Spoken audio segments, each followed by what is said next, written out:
में TV debate में आप जाते हैं और 1 मिनट में काम पूरा करते हैं। 1 मिनट से ज्यादा मिलता नहीं है वहाँ, लेकिन ये टीवी से ज्यादा लोग देखेंगे आज आपको। आइए डॉक्टर साहब। धन्यवाद बंते जी। राष्ट्रीय बौद्ध महासम्मेलन के इस कार्यक्रम में तमाम मंचासीन, तमाम मेहमानगण, तमाम भिक्षुगण, परम पूज्य बाबा साहब को नमन।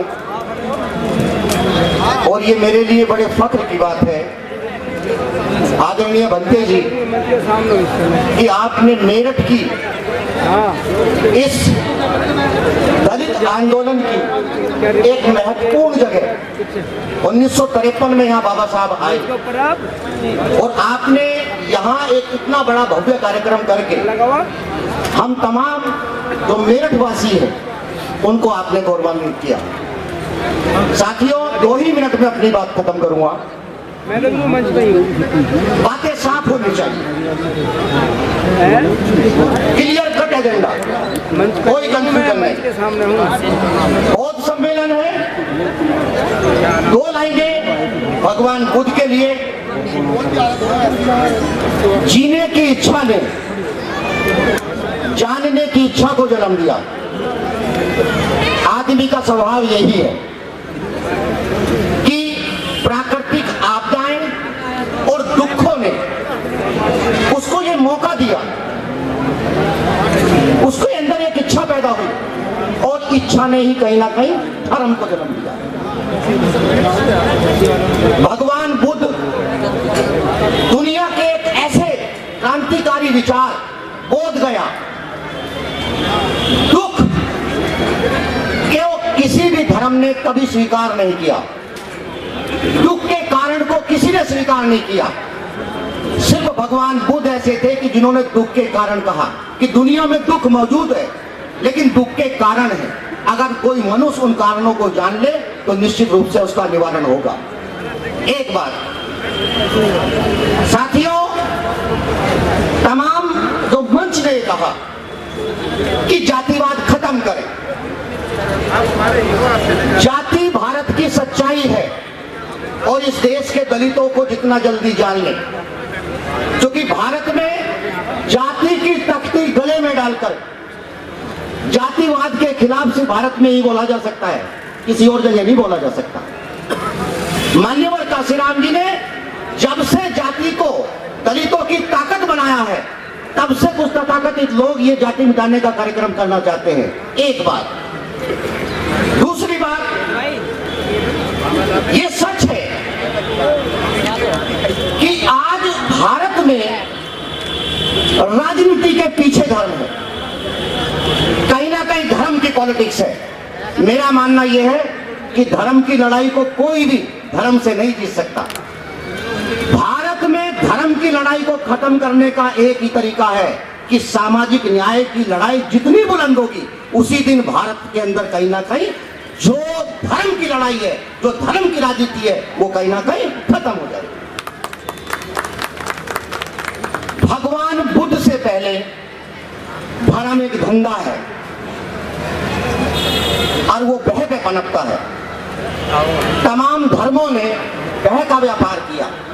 भगवान बुद्ध ने पहली बार दुनिया को बताया कि धर्म कहीं ना कहीं मुक्ति का रास्ता है।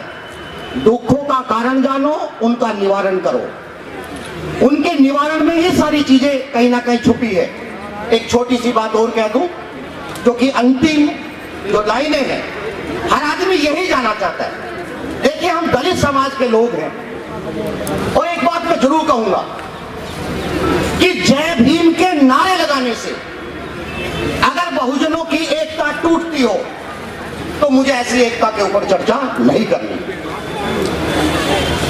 इसी सभागार के अंदर 1953 में बाबा साहब से कहा, बाबा साहब ने इसी मन से कहा, मेरे तमाम लोगों से बात हुई कि ये देश राजनीतिक रूप से आजाद हो रहा है, ये देश सिर्फ और सिर्फ राजनीतिक रूप से आजाद हो रहा है। इस देश में जाति रहेगी, इस देश में धार्मिक गुलामी कहीं ना कहीं रहेगी। मैं अपने अनुयायियों से यह अपील करता हूं कि 1857 की पहली आजादी की लड़ाई दूसरी आजादी की लड़ाई में कहीं ना कहीं देश आजाद हुआ।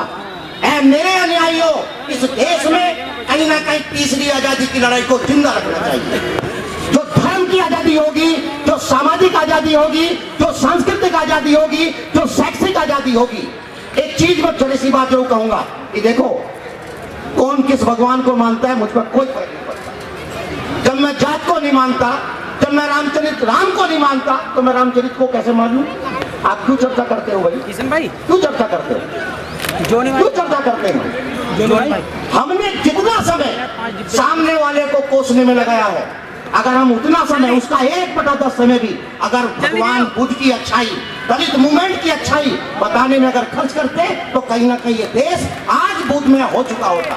एक छोटी सी बात के साथ, अभी एक हमारे साथी ने ये बात कही, दलित क्या है? मुझे दलित होने पे फक्र है। 1832 का दलित का मतलब अनुसूचित जातियों में आने वाली जातियां, मैं स्पष्ट करना चाहता हूं। 1832 का दलित ये कह रहा है, अंग्रेजों से एक चिट्ठी लिख रहा है, अहमदनगर एक जगह है, कि मुझे अंग्रेजी शिक्षा चाहिए। 1832 के दलित को सही से हिंदी नहीं आती थी, उसकी भाषा देखिए ना, कहाँ लड़ रहा है वो। 1832 का दलित अंग्रेजों से ये कह रहा है कि मुझे अंग्रेजी शिक्षा दो, ये उसका दलित मूवमेंट है। 1960, आज आप जाति मिटाने की बात करते हैं, एक चिट्ठी और बताता हूं आपको। 1960 का दलित, 1960 के दलितों ने एक चिट्ठी लिखी जनगणना आयुक्त को कि हमको, हमारी जाति को, हम हिंदू नहीं है, हमको अलग किया जाए। और आपको पता होना चाहिए कि भारत में 1931 में जातीय जनगणना हुई थी, लेकिन दलितों की आबादी कब हुई थी? 1911 में। 1911 में 10 मानक थे। 10 मानकों के आधार पर तब के तात्कालिक जनगणना आयुक्त ने दलितों की आबादी को अलग कर दिया, और दलितों की ये अलग आबादी के आंकड़े थे, जिसने कहीं ना कहीं दलितों को आरक्षण दिलाने का काम किया। 1921 में बाबा साहब ने कह दिया था कि ये हमारी आबादी है और हमको इतना आरक्षण चाहिए। देखिए सर, तमाम बातें होंगी और बहुत सारी खामियां होंगी, लेकिन एक बात मैं जरूर कहता हूं कि दलित मूवमेंट आशावादी है, वो बहुत आशावादी है।